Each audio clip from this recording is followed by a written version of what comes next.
Menção rápida. Hoje pela manhã nós tivemos a Assembleia Geral Ordinária da Igreja, foi um tempo muito importante, e nós fizemos algumas menções de envolvimentos de membros do Conselho em autarquias e órgãos da Igreja Presbiteriana do Brasil, e eu gostaria apenas de mencionar que desde sexta-feira eu estive num compromisso pela APECOM, a nossa Agência Presbiteriana de Evangelização e Comunicação.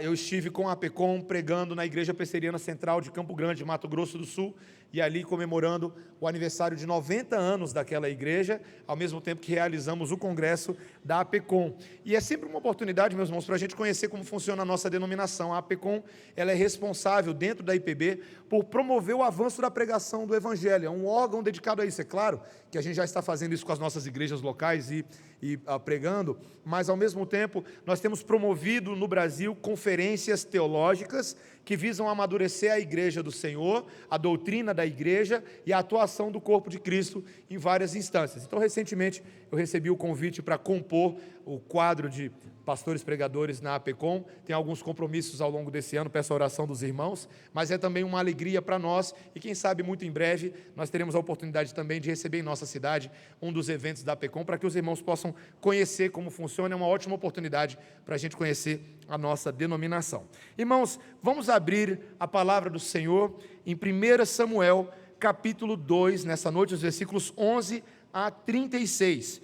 Nós começamos recentemente uma série em 1 Samuel, depois vai ser seguida de 2 Samuel, vamos pregar esses dois livros em sequência, e eu tenho muito carinho pelo livro de 1 Samuel por causa do impacto que um pastor norte-americano causou na minha vida, ainda no período nos Estados Unidos, pastor Dale Ralph Davis, os melhores pregadores que eu já ouvi, fez uma série em 1 Samuel, que acabou virando depois um comentário bíblico, e eu lembro da maneira como o Espírito Santo me ensinou a ver o Evangelho de Cristo no Antigo Testamento pelo livro de 1 Samuel. Então eu peço que você nesse momento possa prestar muita atenção neste importante trecho da palavra de Deus, os versículos 11 até o versículo 36. Então Eucana foi-se a Ramá, a sua casa, porém o menino ficou servindo ao Senhor perante o sacerdote Eli. Eram, porém, os filhos de Eli filhos de Belial, e não se importavam com o Senhor. Pois o costume daqueles sacerdotes com o povo era que, oferecendo a alguém sacrifício, vinha o moço do sacerdote, estando-se cozendo a carne, com um garfo de 3 dentes na mão, e metia-o na caldeira, ou na panela, ou no tacho, ou na marmita, e tudo quanto o garfo tirava, o sacerdote tomava para si. Assim se fazia a todo Israel que ia ali a Siló. Também, antes de se queimar a gordura, vinha o moço do sacerdote e dizia ao homem que sacrificava: dá essa carne para assar ao sacerdote, porque não aceitará de ti carne cozida, senão crua. Se o ofertante lhe respondia: queime-se primeiro a gordura, e depois tomarás quanto quiseres, então ele lhe dizia: não, porém hás de madar agora, senão tomá-la-ei à força.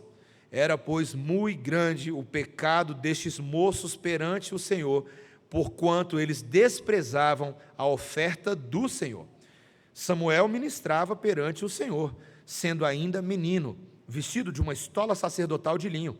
Sua mãe lhe fazia uma túnica pequena, e de ano em ano lhe trazia, quando com seu marido subia a oferecer o sacrifício anual. Eli abençoava a Eucana e a sua mulher e dizia: o Senhor te dê filhos desta mulher, em lugar do filho que devolveu ao Senhor. E voltavam para a sua casa. Abençoou, pois, o Senhor a Ana, e ela concebeu, e teve 3 filhos e 2 filhas, e o jovem Samuel crescia diante do Senhor. Era, porém, Eli já muito velho, e ouvia tudo quanto seus filhos faziam a todo Israel, e de como se deitavam com as mulheres que serviam à porta da tenda da congregação. E disse-lhes: por que fazeis tais coisas? Pois de todo este povo ouço constantemente falar do vosso mau procedimento. Não, filhos meus, porque não é boa fama esta que ouço. Estais fazendo transgredir o povo do Senhor. Pecando o homem contra o próximo, Deus lhe será o árbitro. Pecando, porém, contra o Senhor, quem intercederá por ele? Entretanto, não ouviram a voz de seu pai, porque o Senhor os queria matar. Mas o jovem Samuel crescia em estatura e no favor do Senhor e dos homens. Veio um homem de Deus a Eli e lhe disse: assim diz o Senhor, não me manifestei na verdade à casa de teu pai, estando os israelitas ainda no Egito, na casa de Faraó? Eu o escolhi dentre todas as tribos de Israel para ser o meu sacerdote, para subir ao meu altar, para queimar o incenso e para trazer a estola sacerdotal perante mim. E dei à casa de teu pai todas as ofertas queimadas dos teus filhos. Por que pisais aos pés os meus sacerdotes e as minhas ofertas de manjares, que ordenei se me fizessem na minha morada? E tu, porque honras a teus filhos mais do que a mim, para tu e eles vos engordardes das melhores de todas as ofertas do meu povo de Israel. Portanto, diz o Senhor, Deus de Israel, na verdade, dissera eu que a tua casa e a casa de teu pai andariam diante de mim perpetuamente. Porém, agora, diz o Senhor, longe de mim tal coisa, porque aos que me honram, honrarei, porém os que me desprezam serão desmerecidos. Eis que vem dias em que cortarei o teu braço e o braço da casa de teu pai, para que não haja mais velho nenhum em tua casa. E verás o aperto da morada de Deus, há um tempo com o bem que fará Israel, e jamais haverá velho em tua casa. O homem, porém, da tua linhagem, a quem eu não afastar do meu altar, será para te consumir os olhos e para te entristecer a alma, e todos os descendentes da tua casa morrerão na flor da idade. Ser-te-á por sinal o que sobrevirá a teus 2 filhos, a Ofni e Finéias, ambos morrerão no mesmo dia. Então suscitarei para mim um sacerdote fiel, que procederá segundo o que tenho no coração e na mente. Edificar-lhe-ei uma casa estável, e andará ele diante do meu ungido para sempre. Será que todo aquele que restar da tua casa virá a inclinar-se diante dele para obter uma moeda de prata e um bocado de pão, e dirá: rogo-te que me admitas a algum dos cargos sacerdotais para ter um pedaço de pão que coma. Essa é a palavra do Senhor. Abaixe a sua cabeça, vamos orar. Deus bendito, obrigado pela tua palavra. Ela é sempre verdadeira e a autoridade que reside nela independe de nós, Senhor. O que compete a nós e a mim como instrumento teu nessa hora é apenas abrir os meus lábios para anunciar aquilo que a tua própria palavra diz. Então, Senhor, que eu não seja um obstáculo, que eu não impeça a obra do Espírito Santo na vida da igreja nessa noite. Pelo contrário, dá-me um coração de ovelha também, para que eu possa receber com os meus irmãos aquilo que o Senhor haverá de falar a nós nessa noite. E que cada palavra, cada pensamento das nossas mentes e lábios sejam agradáveis na tua presença, Senhor, pois tu és o nosso Redentor, a nossa rocha, o nosso Salvador, em nome de Jesus, amém. Meus irmãos, estudando um pouquinho da história do Evangelho nos Estados Unidos, onde eu tive um período, ali havia um período em que a igreja evangélica estava numa situação lastimável, no século XVIII, nas colônias americanas. Havia ali um pouquinho antes do grande despertamento, eles não sabiam que ia acontecer o grande despertamento espiritual, um pastor chamado Samuel Blair, nas colônias centrais, escreveu que a religião estava como que morrendo e pronta para dar o seu último suspiro de vida naquilo que ele percebia na igreja visível nos Estados Unidos. Meus irmãos, muitas vezes eu e vocês esperamos a oposição vindo da sociedade, mas o que a gente faz quando o maior problema da igreja não é o inimigo que vem de fora para dentro, mas de dentro do nosso coração para fora? Os inimigos que se avolumam quando vemos líderes humanos que são indiferentes à fé, que têm vidas perversas e depravadas. É uma hora terrível, meus irmãos, quando aqueles que deveriam ser a luz do mundo são parte das trevas. E no regime de Ofni e Finéias, isso fica muito claro. Um texto que mostra tanto o que é capaz de acontecer. O presbítero Gerson hoje pela manhã falou sobre os atores coadjuvantes, mas quando o ator principal é o pecado, é terrível. Ele cria toda uma narrativa de destruição na vida e nos corações do povo. Mas nesse texto também, Yahvé vai mostrar que ele não abandonou o seu povo e que ele estaria presente no meio dessa narrativa desgraçada, com julgamento e com graça. E que o julgamento começaria pela própria casa de Deus, e tem que ser assim. O texto de hoje é sobre isso, meus irmãos.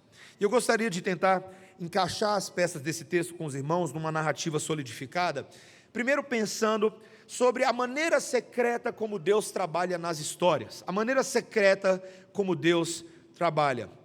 Meus irmãos, às vezes Deus trabalha tanto em silêncio que a gente não consegue perceber e ver, mesmo nessa bagunça que estava acontecendo nesta terra, algo que era tão visível que não dava nem para deixar de ver. E é uma surpresa, meus irmãos, porque nós vimos na semana passada a oração de Ana tão bonita, no qual ela diz que o Senhor lida com o arrogante, versículo 3, que Ele lida com os poderosos, no versículo 4, que Ele lida com os perversos, no versículo 9, que Deus lida com aqueles que contendem contra Yahvé, no versículo 10, mas cá estamos, parece que o texto gira a chave, e de repente você está vendo um cenário completamente diferente, e o problema aqui não são os cananeus, não são os filisteus, são os próprios sacerdotes de Israel. Meus irmãos, a adoração nessa altura aqui era uma farsa, o texto conta para a gente, eu gostaria que você deixasse o texto aí bem aberto no capítulo 2, se você puder. Ele vai contar que esses filhos de Eli eram terríveis, eles tinham um esquema que estava rolando, na forma como os adoradores vinham apresentar suas ofertas. Os adoradores vinham com os seus sacrifícios, com as suas carnes, mas havia aqui um famigerado garfo de 3 pontas, um garfão, era um garfo, não era igual o garfo pequenininho que a gente come, era um garfão do sacerdote, e o sacerdote vinha com esse garfão, esbanjando, e ele dava uma garfada, e o que ele conseguisse tirar, era do sacerdote, o resto era do adorador. E quando o sacerdote não vinha para fazer isso pessoalmente, ele mandava o sacerdotinho, o servo dele, para fazer. Lá vinha ele com um garfão, e tchum! Pensa num bando de guloso. E meus irmãos, era algo terrível, porque o texto vai dizer que não era só esse garfo de churrasco que eles usavam, mas também, muitas vezes, esse auxiliar de sacerdote vinha e pedia para os adoradores darem a carne crua e não cozida. Mas havia uma lei em Levítico 3 e outros textos do Antigo Testamento que dizia que o adorador, na verdade, ele deveria apresentar a oferta ao Senhor da maneira como Deus dizia. Então, muitas vezes, se o adorador falasse: olha, sacerdote, desculpa, vamos fazer do jeito que Deus mandou, Deus pediu primeiro para a gente queimar a gordura no altar, e uma vez queimada eu dou. O que o sacerdotinho falava? Não! Me dá agora, do jeito que está, porque se você não me der, eu vou tomar na violência, vou bater em você. Já imaginou, meus irmãos? Presbíteros, que a gente nunca faça isso aqui na igreja, que o Senhor nos livre de usarmos da nossa posição de autoridade para cometer abuso de autoridade. Meus irmãos, é uma terrível realidade no mundo religioso. Quantos líderes são semelhantes a esses homens, que usam da sua posição para exercer domínio, serem dominadores do rebanho, aquilo que Pedro alertou lá em 1 Pedro capítulo 5, versículos 1 a 4, ele falou: não sejam dominadores do rebanho, não façam isso, porque o sumo sacerdote, o supremo pastor, quando ele se revelar com a sua inacessível coroa de glória, ele sabe o que a gente vai ter feito. E o problema desses homens, meus irmãos, não era somente o uso discrepante da autoridade, mas era um problema de ofensa moral, porque o que se sabia em Siló é que esses homens, todo mundo de Israel sabia, esses homens, Ofni e Finéias, tinham relações sexuais com mulheres que atendiam às necessidades da adoração, é o que o texto nos diz. Eles eram canalhas, meus irmãos, literalmente aqui, né, se não tem a palavra canalha na Bíblia dessa forma, tem a palavra filho de Belial. Era o que eles eram, está logo no início do texto, filhos de Belial. Eram homens que literalmente, aqui o versículo 12, ele é muito interessante, veja aí o versículo 12, eu queria mostrar um detalhe exegético, ele fala: eram porém os filhos de Eli, filhos de Belial, e não se importavam com o Senhor. Essa palavra não se importava com o Senhor aqui poderia ser traduzido de forma mais literal, eu entendo.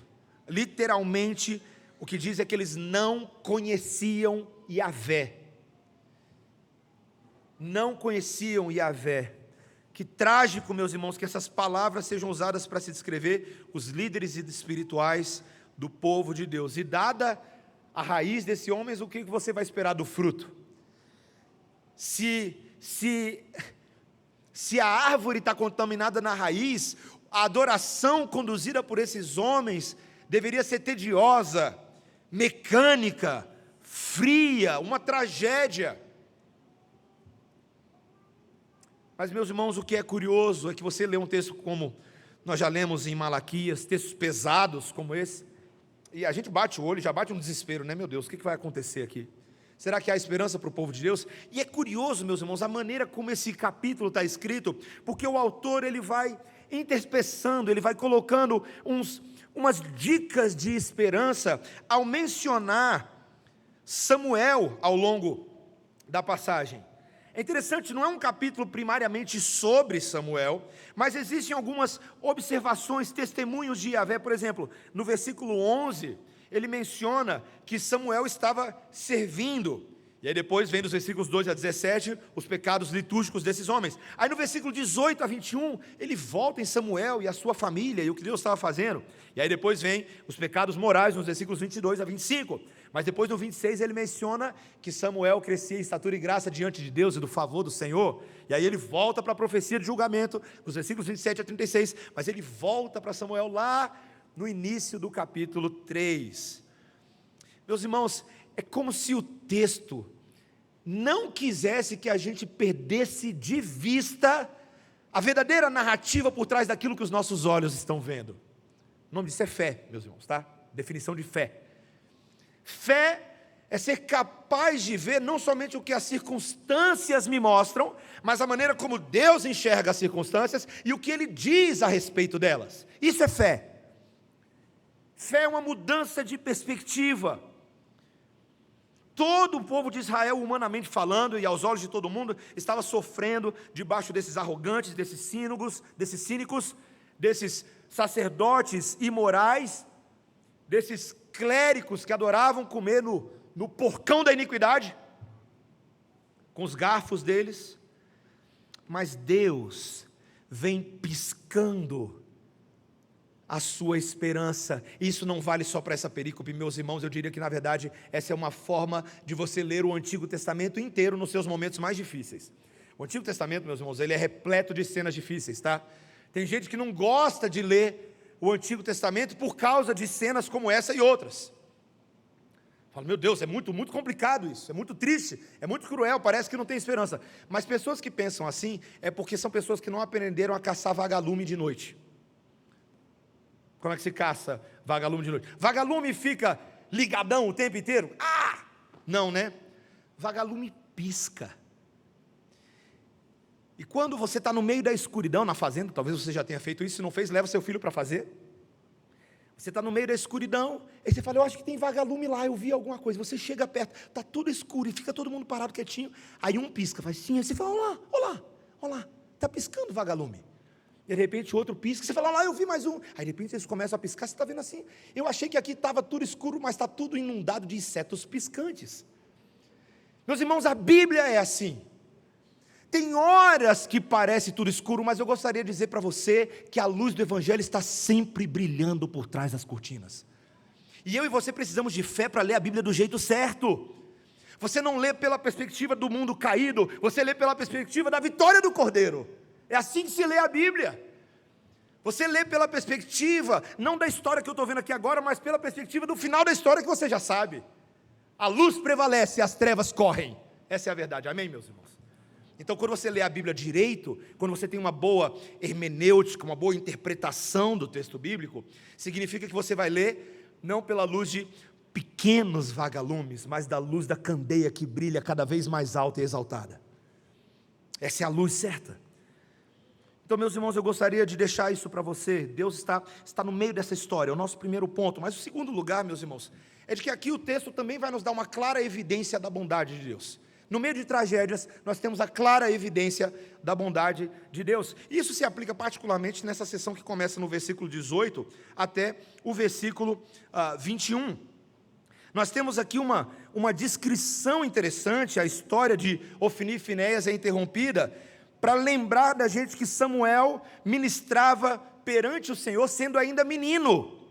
Enquanto esses marmanjos estão fazendo besteira, esse menino está diante da face do Senhor, com o sacerdote Eli, aprendendo como um aluno, como um pequeno discípulo a servir ao Senhor. E meus irmãos, o texto é tão bonitinho, sabe por quê? Porque ele vai dizer que Ana, uma vez por ano, ela costurava uma túnica de linho, e ela levava essa túnica de linho para oferecer, quando ela ia oferecer sacrifícios com seu marido.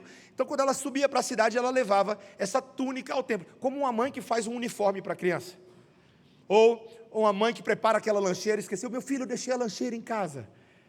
Ela era atenciosa com o filho que ela devolveu para Deus. Curioso isso, né? A história de Ana é fascinante, meus irmãos. A história da mulher que se passa por bêbada, orando, com a sua boca mexendo. O sacerdote achou que ela estava bêbada, mas ela estava ali clamando em lágrimas ao Senhor: Senhor, eu gostaria de ter filhos. E Deus concedeu a oração. A oração de Ana é: Senhor, se o Senhor me der filho, o filho é do Senhor, ele é seu sacerdote. E ela foi fiel, ela cumpriu, ela não deixou isso de lado. E agora, nessa linda história que Deus está agindo, meus irmãos, ela está cuidando desse filho que ela deu para Deus, que ela devolveu.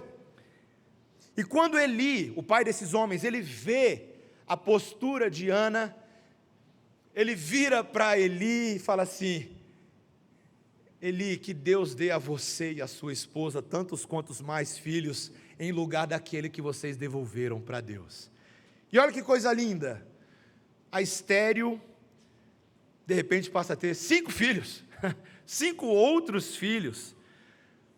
O texto diz isso para a gente: 3 meninos e 2 meninas. Meus irmãos, é bem do jeito de Deus, né? O livro de Jó é repleto dessas coisas. É claro que Deus, meus irmãos, Ele não precisaria dar nada para a gente. Ninguém merece nada. Qualquer coisa que eu e vocês tenhamos é graça. Mas isso aqui também é graça. O presbítero Jefferson explicou tão bem hoje pela manhã o que é graça. Tão bem. Graça é essa capacidade do Senhor de fazer aquilo que é inesperado.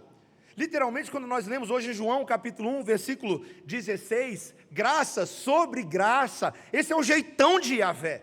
Ele não sabe fazer diferente, é assim que ele faz. Jó passa 42 capítulos em lamento por tudo que ele perdeu, mas Deus não havia se esquecido do seu servo Jó. E apenas por amor e misericórdia, não por causa de Jó, ele decidiu dobrar a conta no final. É uma forma de Deus de antecipar que tudo que nós perdemos nesse mundo por amor a Cristo, certamente nós ganharemos a eternidade de forma multiplicada. É assim que funciona com família, tá? Família de Deus é assim. Talvez você se considere meio órfão nesse mundo, e alguns de fato são. Alguns aqui no nosso meio são órfãos verdadeiros. Perderam muito.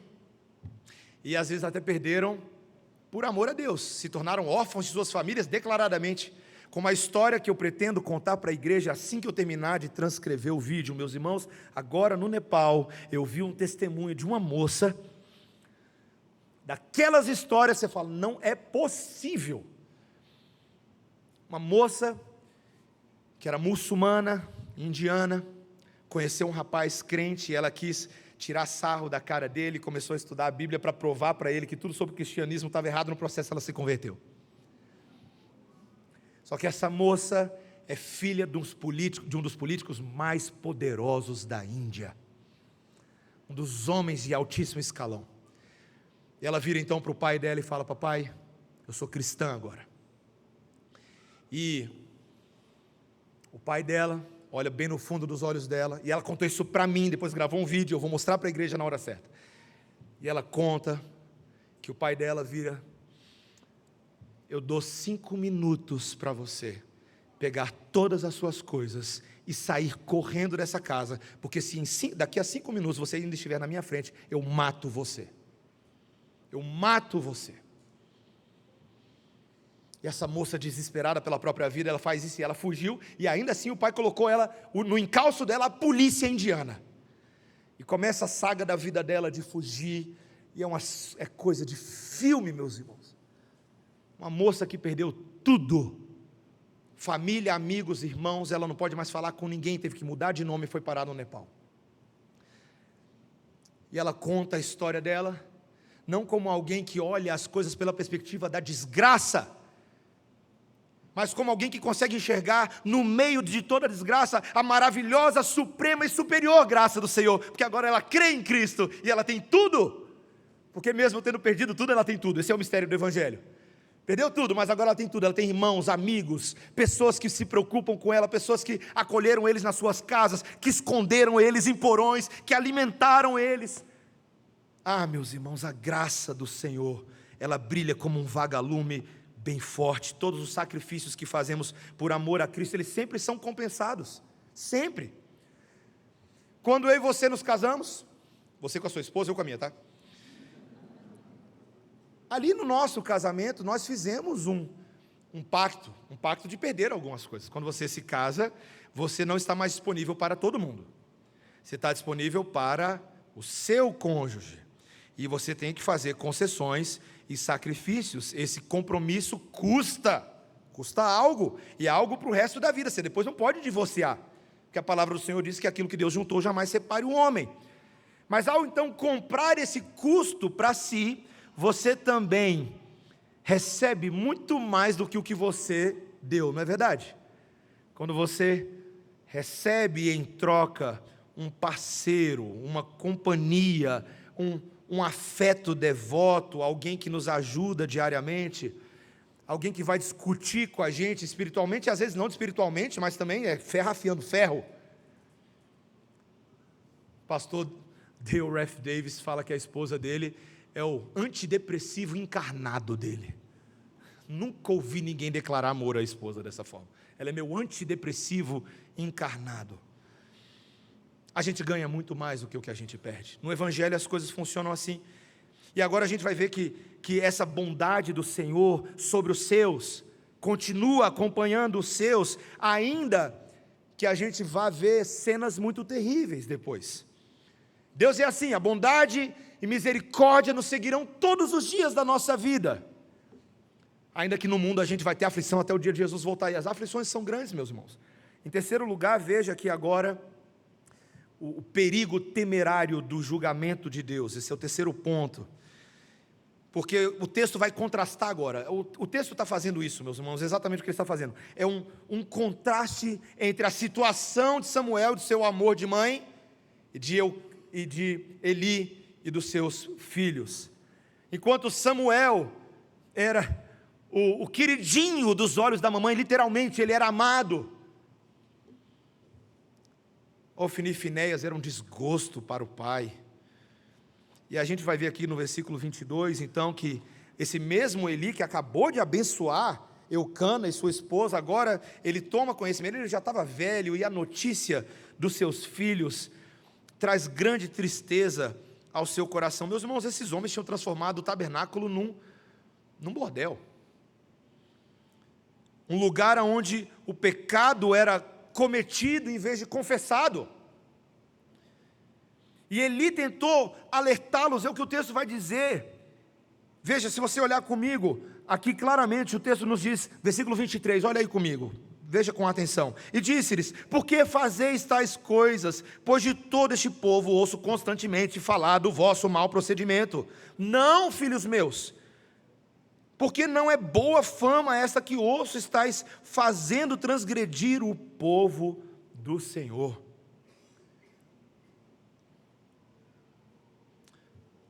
Meus irmãos, qualquer filho que tivesse verdadeiro respeito pelo pai, que honrasse papai e mamãe, como a Bíblia manda, honra teu pai e a tua mãe, para que se prolongue os teus dias na terra em que o Senhor teu Deus te dá, viu, jovens, crianças, todos vocês, honra papai, honra mamãe, é mandamento com promessa. A obediência ao pai e à mãe traz vida virtuosa, plena, prolongada. Deus é bom e Ele cumpre o que Ele fala. Mas o oposto disso também é verdadeiro. E o texto vai nos dizer, meus irmãos, literalmente, o versículo 25 é tão curioso, olha aí. Ele fala: pecando o homem contra o próximo, Deus lhe será o árbitro. Pecando, porém, contra o Senhor, quem intercederá por ele? E aí ele diz assim: entretanto, não ouviram a voz de seu pai, porque o Senhor os queria matar. Se você não lê esse versículo direito, você fica com a sensação que você acabou de ler, que Deus queria matá-los porque eles não ouviam ao seu pai. Mas na verdade o texto acabou de mostrar para a gente que é o contrário. Deus endureceu o coração deles para que não ouvissem o seu pai porque Deus queria matá-los. É isso mesmo que você leu. Ó, puf!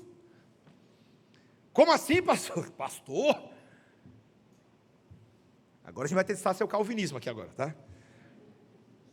Porque, meus irmãos, faz todo sentido. Veja, lá em Romanos 1, Paulo explica que uma das formas de julgamento de Deus é que quando o homem, a partir da sua livre agência, do seu livre-arbítrio, começou a pecar contra Deus, um dos julgamentos de Deus foi Deus justamente tirar a capacidade desse homem agora de poder se voltar para Deus. É o que em Romanos 1 ele fala: deixou-os à sua própria mercê, seguirem o curso do seu próprio pecado. Deus endureceu o coração de Faraó para que Faraó não liberasse o povo. Sabia disso? Está lá em Romanos 9. Deus fez isso. E antes que você entre num julgamento sobre se Deus está sendo bom, misericordioso, lembre-se como Deus leva a sério o juízo que Ele mesmo dá com o pecado que Ele mesmo vê. Deus leva isso muito a sério. E o pior juízo que pode sobrevir sobre a cabeça de alguém é Deus não impedir que essa pessoa continue fazendo todas as besteiras que ela está fazendo. Esse é o pior juízo.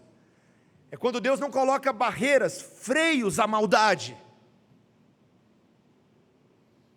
Esse é o perfeito e justo julgamento de Deus sobre os ímpios. Um comentarista, W.G. Blake, ele escreve o seguinte, que Ofni e Finéias experimentaram o destino dos homens que deliberadamente pecam contra a luz, que amam suas paixões tanto que nada pode induzi-los a lutar contra essas paixões. Eles foram tão endurecidos que o arrependimento a eles se tornou impossível e era necessário que eles se submetessem à plena retribuição pela sua perversidade. Meus irmãos, esse é o nosso Deus. Quando você acha que Deus é soberano, lembre-se que Ele é um pouco mais do que o que você acha. Mais. E eu leio esse texto, meus irmãos, coisas como essa, imediatamente me colocam naquela posição: Senhor, tem misericórdia de mim.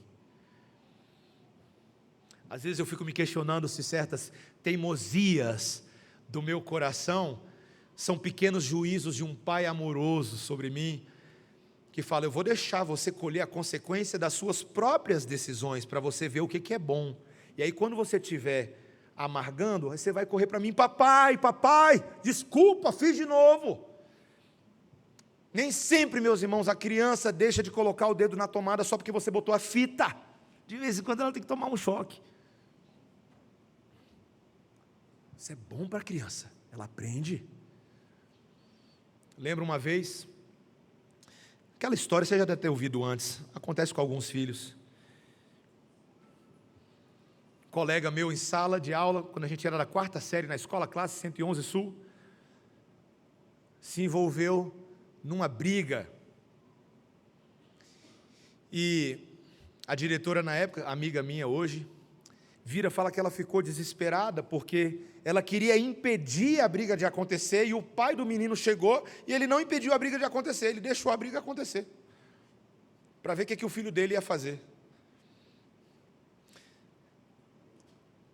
Pais às vezes amam tanto os filhos para permitir que eles enfrentem as consequências do seu próprio pecado, para ver como eles vão se sair, para ver se eles têm recursos em si mesmos, nas suas próprias justiças, nas suas próprias vidas, para resolver os próprios problemas nos quais eles se enfiaram, para que a gente se desespere de nós mesmos e corra para o Senhor. Ainda que Ofni e Finéias não tenham feito isso, eu e você não temos esse direito. O pai corrige ao filho a quem ama, e as consequências do nosso pecado fazem parte da tratativa do Espírito Santo. Talvez é melhor da próxima vez você dar ouvidos ao seu pai. O livro de Provérbios que nós lemos hoje, meus irmãos, nós acabamos de ler, volta lá no texto de Provérbios 19, você precisa ver. A gente leu esse texto hoje no culto.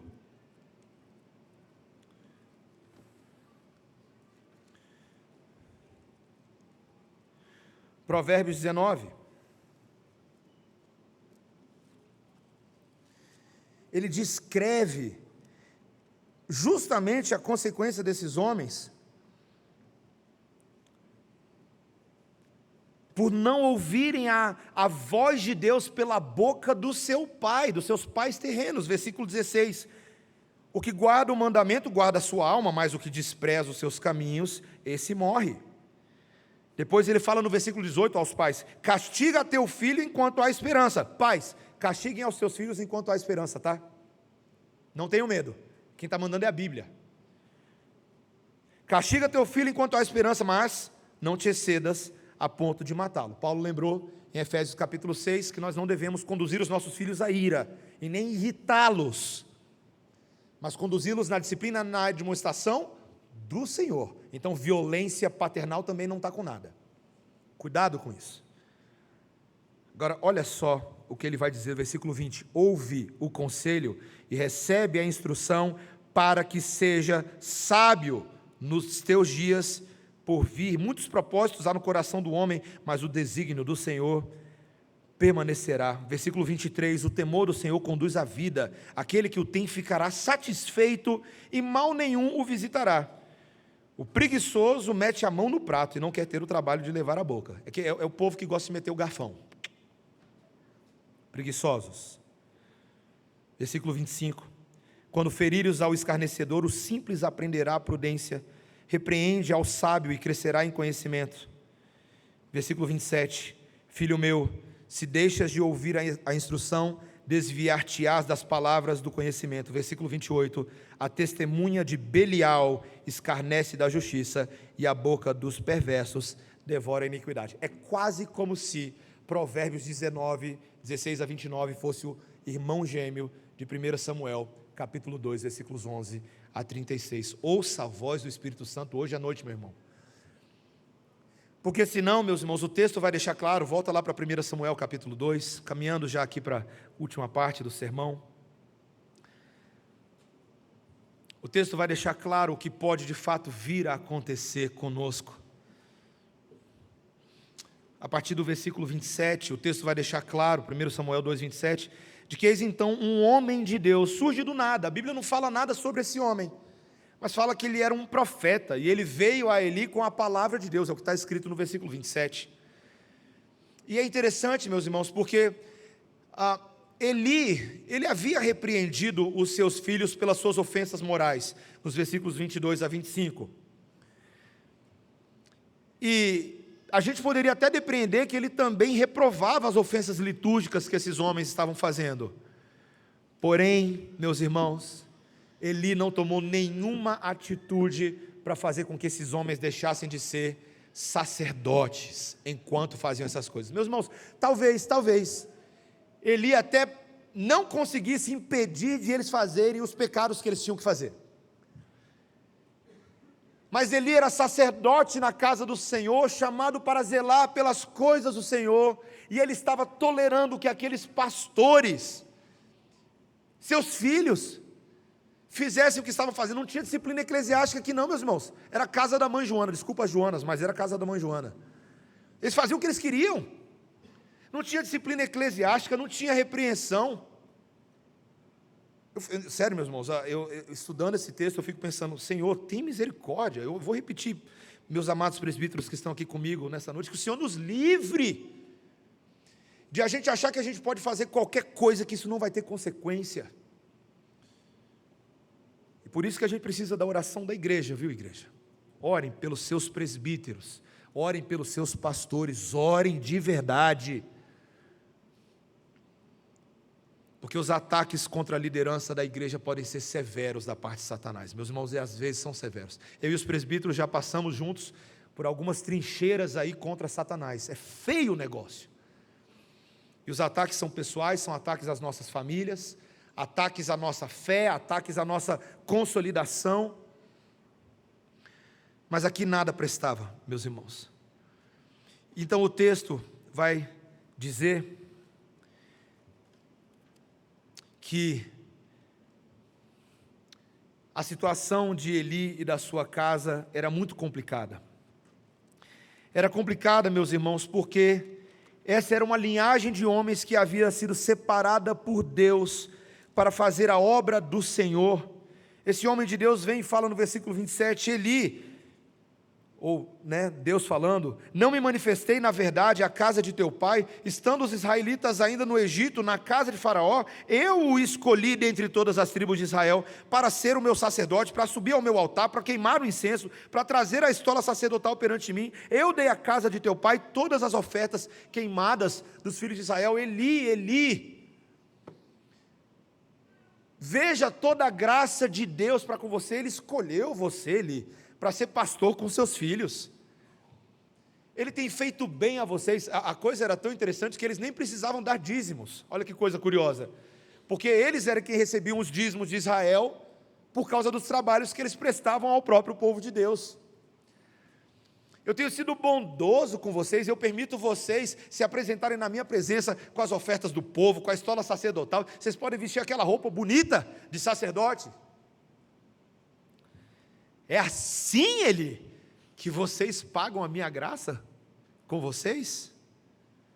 Com todos esses privilégios, vocês chutam, literalmente, o que ele vai falar aqui, o hebraico, no versículo 29, vocês chutam o meu sacrifício e a minha oferta, com a iniquidade de vocês, vocês desprezam a oferta do Senhor. Sabe por quê, Eli? Sabe por que você despreza a oferta do Senhor? Porque você honra mais os seus filhos do que você honra a Deus. Meus irmãos, é literalmente o que ele fala aqui. O hebraico aqui é muito interessante. Ia ser bom todo mundo falar hebraico, né? Já que a gente não fala todo mundo hebraico. Quando ele fala dar honra a Deus, ou dar honra aos seus filhos, a expressão aqui no hebraico, ela é literalmente botar peso sobre alguma coisa. Literalmente é isso. Dar honra a algo é reconhecer o peso daquela coisa. Olha a ironia.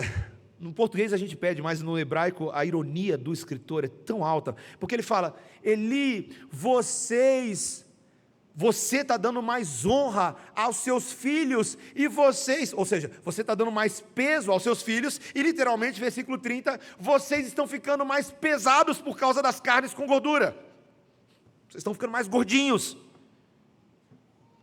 É isso que acontece quando você dá mais peso para as luxúrias e desejos do seu coração, do que honra a Deus. Meus irmãos, a idolatria está revelada. A casa de Eli ia sofrer. Literalmente ele fala que vai cortar o braço de Eli e o braço dessa linhagem de sacerdotes. E tão certo quanto o sol se levanta, Deus dá um sinal e fala assim, a prova disso, para você ter certeza que isso aqui não é devaneio da sua cabeça, Eli, a prova disso é que os seus 2 filhos vão morrer no mesmo dia.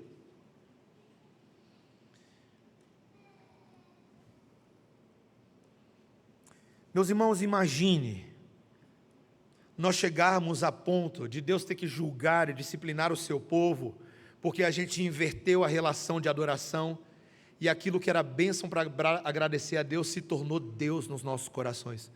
Já aconteceu com você? Os seus filhos se tornarem Deus no seu coração? Já aconteceu comigo, meus irmãos, se você está se questionando. E não muito tempo atrás.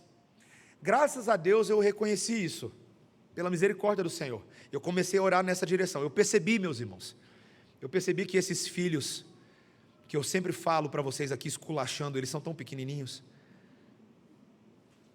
mas eu amo demais os meus filhos, e amo demais a minha esposa, e cada viagenzinha dessa do Nepal, meu coração fica apertado de saudade. Eu não estou conseguindo mais ir, eu fico saudoso. Eles ficam chorando daqui, eu fico chorando de lá. Só que eu percebo que o meu coração, meus irmãos, ele tem um pulinho, e esse pulinho é perigoso, quando os meus filhos podem sair da condição de serem amados para a condição de serem adorados, e eu vejo isso acontecendo dentro de mim. Bênçãos que o Senhor nos dá, que se a gente não guardar o nosso coração, elas viram o nosso coração de cabeça para baixo, e tomam conta do reinado e do território do nosso coração, e quando a gente vê, a gente está adorando essas coisas criadas no lugar do Criador. E o que acontece, meu irmão, minha irmã, quando, por exemplo, você adora os seus filhos em lugar do Criador? O que acontece? Acontece isso, né? Bando de mimado. Às vezes os nossos filhos são mimados e a gente está tentando colocar a culpa em outro. Olhe para você no espelho, tentando fazer todas as vontades dos seus filhos, não botando regra, deixando... Meus irmãos, eu sou tão culpado quanto todos os pais aqui, tá?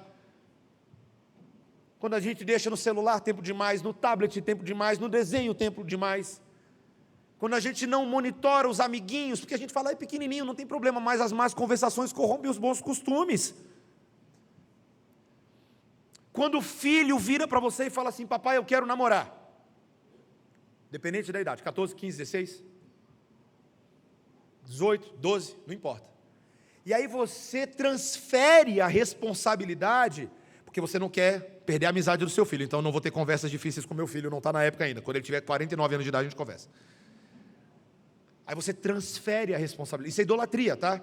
Aí você fala, eu não tenho nada a ver com isso, porque a minha função como pai é ser legal, ser amigo, eu já dou bronca demais, então eu vou arrumar um pastor, alguém para conversar sobre namoro com os meus filhos. Aí você terceiriza, e você nunca conversa com seus filhos, porque você prefere o amor deles do que o desgosto deles por você ter colocado regra sobre namoro.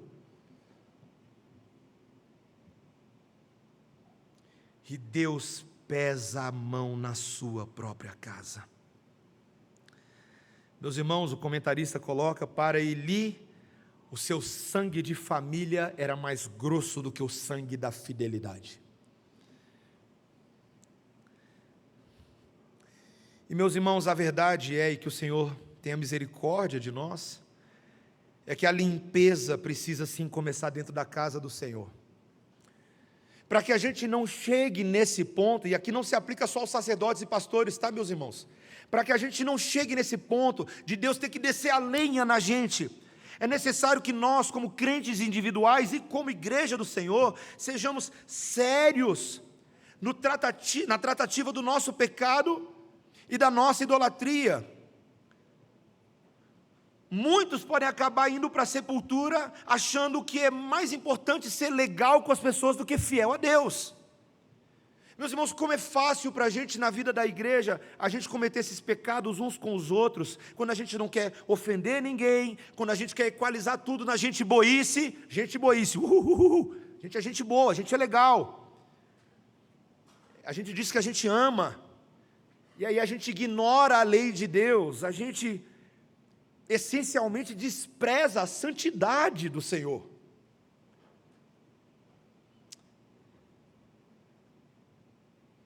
O comentarista coloca que nós não estamos necessariamente procurando a honra de Deus quando nós aliviamos os sentimentos humanos. E talvez você possa pensar que duro isso, e é duro mesmo, meus irmãos, é duro mesmo, porque Deus nos ama tanto que Ele faz aquilo que às vezes a gente não faz com nossos filhos, Ele fala real. A misericórdia do Senhor, e eu quero que você perceba isso, eu estou caminhando realmente para o final, mas a misericórdia do Senhor consiste em justamente Ele levantar o atalaia com a palavra na hora certa, para a gente ouvir o que a gente não quer ouvir, mas é o que a gente precisa ouvir. Esse é o grande amor de Deus por nós, meus irmãos. Às vezes a gente interpreta mal o que é amor. A gente julga Deus, quando Ele é duro com a gente fala, você não me ama. Quando na verdade... Quando aquele irmão ou aquela irmã, aquele pai, aquela mãe, aquele colega diz para você o que você não queria ouvir, mas era o que você precisava ouvir, isso é amor. Isso é o que livra você do precipício da morte, de ficar flertando. Você já é luz, você já é bênção, mas aí você fica flertando com o mundo, com o paganismo, com o secularismo. E aí quando alguém fala alguma coisa para você, você fala, não posso. Porque você é narcisista, egocêntrico e autônomo. Não sejamos assim, crentes. Que o Senhor nos livre de ouvidos duros e de corações mortos, e que a gente reconheça amor pelo que amor é, e Deus prova o seu amor nesse texto. Eu termino mostrando para vocês o versículo 35. Olha que interessante. No meio de toda essa dificuldade, o versículo 35 diz que Deus vai fazer uma coisa diferente. Então... suscitarei para mim um sacerdote fiel, que procederá segundo o que tenho no coração e na mente. Edificar-lhe-ei uma casa estável, e andará ele diante do meu ungido, para sempre. Meus irmãos, curioso, né? Num primeiro momento, é claro, você bate o olho e fala, é claro, é Samuel, né? Samuel está aparecendo no texto inteiro, então Samuel vai ser o sacerdote fiel. Só tem um problema, Samuel não foi sacerdote, Samuel foi o quê? Profeta. Se você for analisar bem o texto, ele vai mostrar que ele está falando de um outro sacerdote que vai surgir um pouco adiante, quando ele extirpar toda a linhagem de Eli. Um homem chamado Zadok, que seria estabelecido e instituído nos dias de Salomão. Um novo rebento, um novo começo. Meus irmãos, o Senhor sabe da insuficiência dos sacerdotes humanos para fazer o que precisa ser feito. Ele sabe disso. Toda vez que eu e você, a gente tenta chegar diante do Senhor, na excelência dos nossos próprios méritos, Senhor, como eu sou bom, estou na igreja, hoje é domingo, eu vim para a igreja, Senhor, eu toquei, você viu aí, eu ensaiei direitinho essa semana, Senhor, que bom, eu estou filmando, ajudei até com as cadeiras, o Senhor nem viu, talvez o Senhor não tenha visto, mas eu vou lembrar o Senhor hoje, eu carreguei para mais ou menos umas 25 cadeiras hoje, Senhor. E a gente fica pegando os nossos pequenos gestos de fidelidade e tentando convencer Deus a abrir o céu para a gente. Olha, Senhor, não me manda para o inferno não, está vendo aí? Dos piores eu não sou. Mas Deus sabe, meus irmãos, que as nossas obras, por natureza, seriam trapos de imundícia. Elas nem se comparam. A glória santa de Deus se compara com o contraste dessa podridão em que a gente vive. Então Deus precisa levantar um outro sumo sacerdote que possa fazer por nós aquilo que a gente nunca poderia fazer por a gente.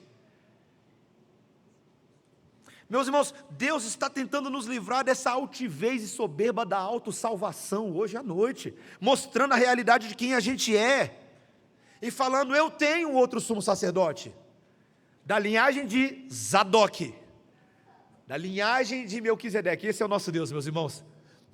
É o nosso Deus que pega as situações mais trágicas que existem, as mais improváveis, as mais impossíveis, as mais caídas, e Deus que é mais teimoso do que nós em sua santidade, Ele fala, está aí, é uma hora para uma boa notícia. Gostei dessa tragédia, é uma hora para uma boa notícia. Quando Adão e Eva comeram do fruto, e tudo estava perdido, tudo estava. Separação entre Deus e o homem, morte física, morte espiritual, morte afetiva, morte relacional, morte psicológica, cardos, abrolhos, espinhos na terra, dores de parto multiplicadas. É no meio disso que Deus fala, colocarei inimizade entre o teu descendente e o descendente da mulher, de tal maneira que o descendente dela vai esmagar a tua cabeça. Foi você que fez alguma coisa?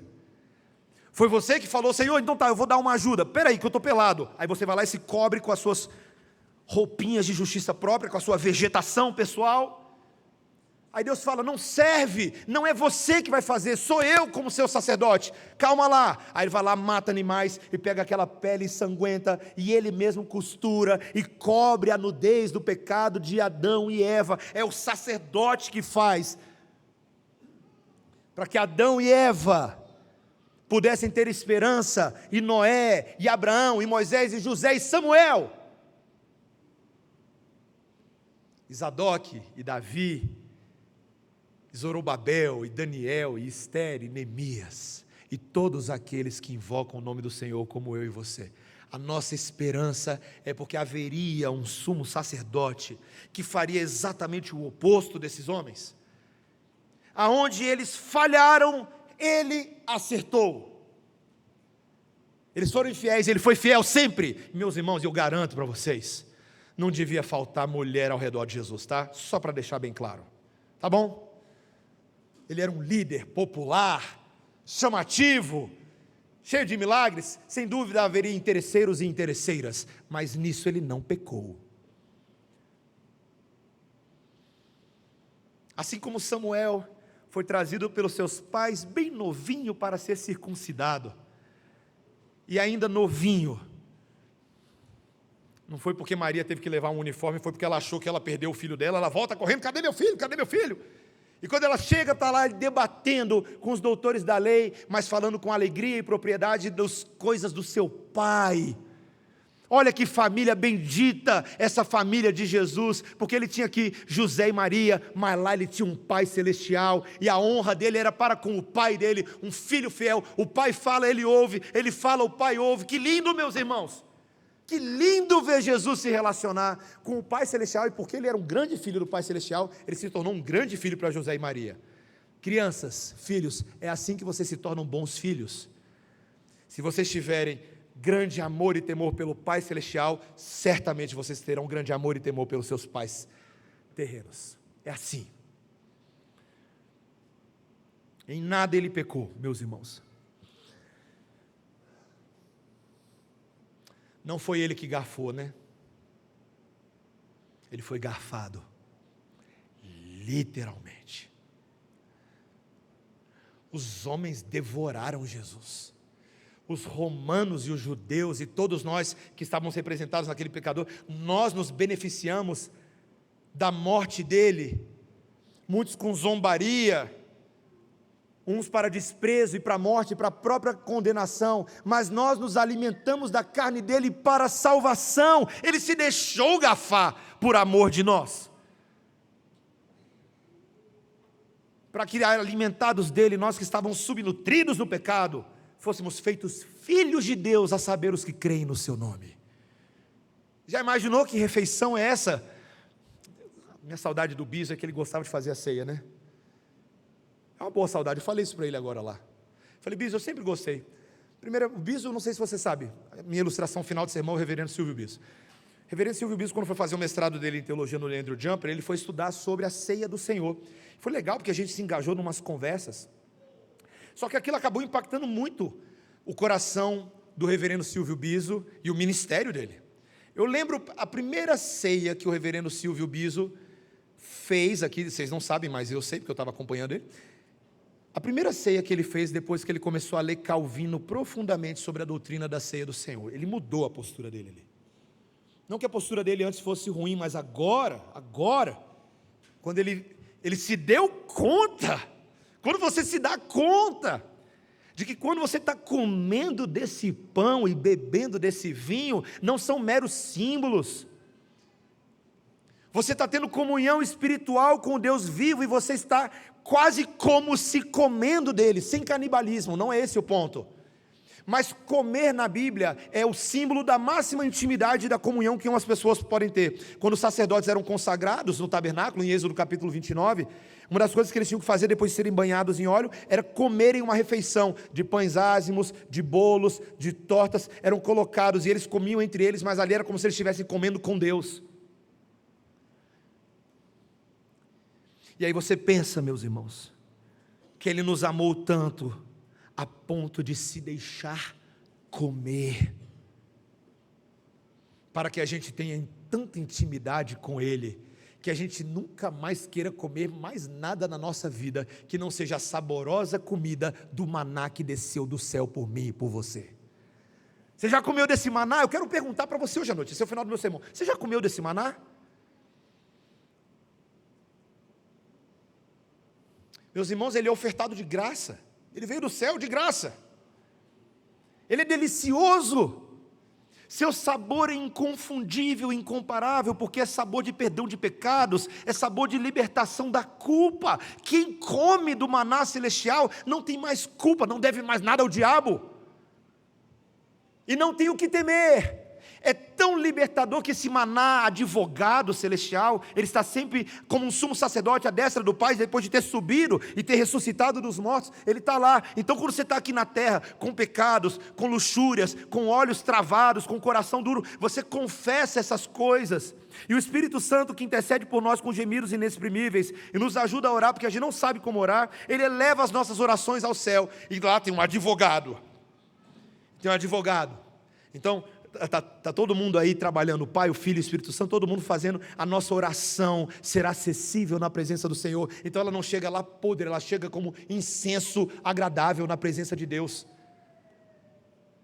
Deus recebe as orações dos santos, não porque os santos sejam bons, mas porque o santo é bom. O ungido, o Messias, o Rei dos Reis e o Senhor dos Senhores. Isso faz toda a diferença. Meu irmão, minha irmã, Deus de fato cumpriu a promessa de que Ele nos daria um sumo sacerdote. Ele fez isso. E diferente de Zadok e Zorobabel, neste momento o sumo sacerdote está trabalhando. Por mim e por você.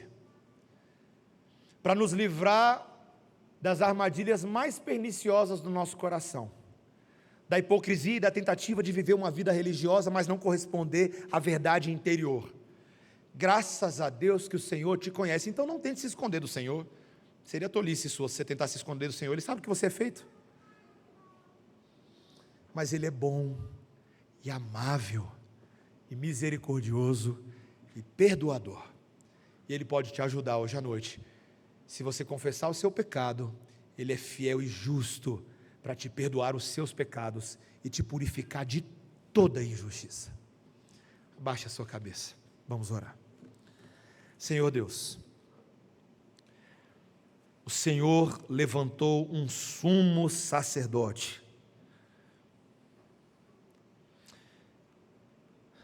capaz de ser mais santo e mais teimosamente santo do que Ofni e Finéias, do que Nadab e Abiú, do que Arão e Moisés, do que cada um de nós. Quando Pedro estava determinado em largar o Senhor de tanta vergonha e desânimo, o Senhor estava determinado a transformá-lo em apóstolo. Quando o nosso pecado está determinado em destruir e acabar com a nossa raça e com a nossa vida, Deus está determinado em aplicar sobre nós o poder da ressurreição dos mortos. E não tem como vencer essa batalha contra o Senhor, Ele sempre vai prevalecer, aleluia, Senhor, aleluia,